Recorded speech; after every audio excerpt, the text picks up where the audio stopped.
दतिया में 2 और इंदौर में 1 मतदान केंद्र पर मतपेटी लूटने और मतपत्र फाड़ने की घटना के बाद राज्य निर्वाचन आयोग इन मतदान केंद्रों पर फिर से वोटिंग कराने का फैसला लिया है। दतिया के बरोदी और हतलई में आपराधिक तत्वों ने मतपेटी लूटने का और मतपत्र फाड़कर कुएं में फेंक दिए थे, जिसके बाद निर्वाचन आयोग ने फिर से मतदान कराने का फैसला किया। वहीं इंदौर जनपद की हरनिया खेड़ी ग्राम पंचायत के वार्ड 16 के एक केंद्र पर फिर से मतदान होगा। 27 जून को तीनों मतदान केंद्रों पर फिर से वोटिंग की जाएगी। तो राज्य निर्वाचन आयोग ने बड़ा फैसला लिया है। दतिया में 2 और इंदौर में 1 मतदान केंद्र पर मतपेटी लूटने और मतपत्र फाड़ने का ये घटनाक्रम सामने आया था, जिसके बाद राज्य निर्वाचन आयोग ने इन मतदान केंद्रों पर फिर से वोटिंग कराने का फैसला लिया है। दतिया के बरोदी और हतलई में आपराधिक तत्वों ने मतपेटी लूटी थी और फिर मतपत्र फाड़ दिए थे, कुएं में फेंक दिए थे और इसी के बाद निर्वाचन आयोग ने फिर से मतदान कराने का फैसला किया है। इंदौर की बात करें तो इंदौर जनपद की हरनिया खेड़ी ग्राम पंचायत के वार्ड 16 में एक केंद्र पर फिर से मतदान करवाया जाएगा। 27 जून को इन तीनों ही मतदान केंद्रों पर फिर से वोटिंग की जाएगी। तो भोपाल पंचायत चुनाव से जुड़ी बड़ी खबर है, क्योंकि छुटपुट घटनाएं तो सामने आई ही थी, लेकिन दतिया और इंदौर से ये बड़ा मामला सामने आया है, जहां पर मतपेटियों को पहले लूट लिया गया और उसके बाद मतपत्रों को फाड़कर फेंक दिया गया। ज्यादा जानकारी के साथ जी मीडिया संवाददाता प्रमोद शर्मा हमारे साथ जुड़ गए हैं।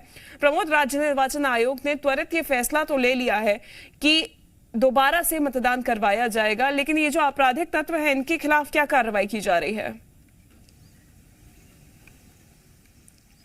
देखिए, पुलिस ऐसे अपराधियों को खदेड़ती नजर आई थी और पकड़ने का दावा भी किया, और यदि चुनाव से ठीक पहले, मतदान से ठीक पहले प्रभावी कार्रवाई हुई होती तो यकीन मानिए ऐसी तस्वीरें नहीं आती। लेकिन राज्य निर्वाचन आयोग ने बड़ा फैसला लिया है। 27 तारीख को दतिया के देखिए बरोदी और हतलई जो मतदान केंद्र है वहां पर फिर से रीपोलिंग होगी, और इसके अलावा इंदौर के महू है वहां पर ग्राम पंचायत हरनिया के वार्ड क्रमांक 16 और 34 के लिए पंच पद के लिए वोटिंग होगी। लेकिन बड़ी बात यह है कि बरोदी और हतलई में त्रिस्तरीय यानी तीनों ही जनपद, जिला पंचायत और सरपंच के लिए वोटिंग होगी, क्योंकि हतलई और एक अन्य जो पंचायत है वहां पर कल जो तस्वीरें निकलकर सामने आई थी कि अपराधी किस तरीके से हावी हैं, मतपेटी को लूटते नजर आ रहे हैं, मतपत्र को फाड़ रहे हैं।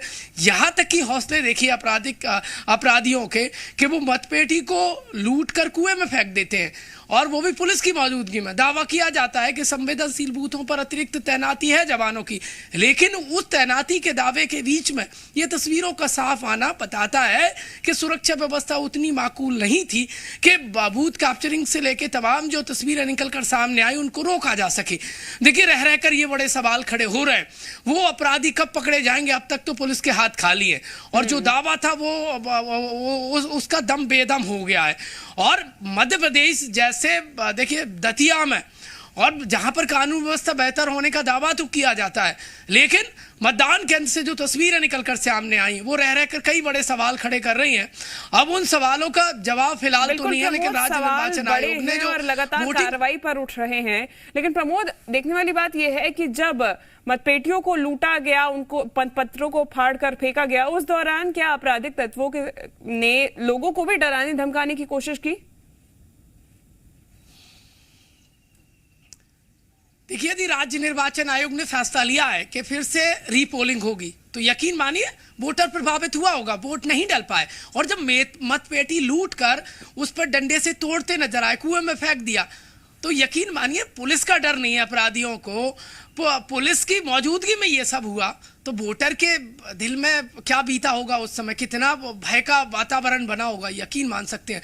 और राज्य निर्वाचन आयोग ने जो जमीनी रिपोर्ट के आधार पर जो रिकमेंडेशन किया गया था, जो वहां पर जो अधिकारी थे, उस रिकमेंडेशन के आधार पर 27 तारीख को रीपोलिंग कराने का जो फैसला लिया है वो इसी आधार पर लिया है कि वोटर डर गया था, वोटिंग नहीं हो पाई और वोटिंग प्रभावित हुई, वो भी उस समय में जब दावा किया जाता है कि निष्पक्ष इलेक्शन होगा, अपराधियों के हौसले कुचल दिए जाएंगे। लेकिन ये तस्वीरें कई रह रहकर सवाल खड़े हो रहे हैं, और कब व्यवस्थाएं ठीक होंगी। लेकिन बड़ा सवाल ये है कि जो 27 तारीख जो तय की गई है वोटिंग के लिए फिर से, क्या उस दिन शांतिपूर्वक मतदान हो पाएगा? इन मतदान केंद्र पर कितनी तैनाती होगी, क्या जो तस्वीरें कल निकलकर सामने आई वो 27 को नहीं आएंगी।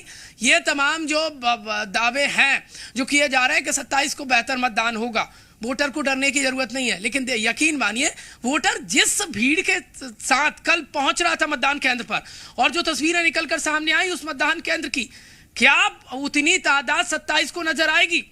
या जो बिल्कुल प्रमोद, सवाल कई सारे हैं और दावे पहले भी किए गए थे, लेकिन तस्वीर हम सब ने ही देखी। तो अब 27 को एक बार फिर देखना होगा कि मतदान किस तरीके से किया जाता है और करवाया जाता है। धन्यवाद प्रमोद तमाम जानकारी के लिए। खबरों में बने रहने के लिए आप हमारे फेसबुक, ट्विटर और इंस्टाग्राम पेज को फॉलो कर सकते हैं। लेटेस्ट अपडेट के लिए आप हमारे यूट्यूब पेज को सब्सक्राइब भी कर सकते हैं और हाँ, बेल आइकन पर क्लिक करना न भूलें।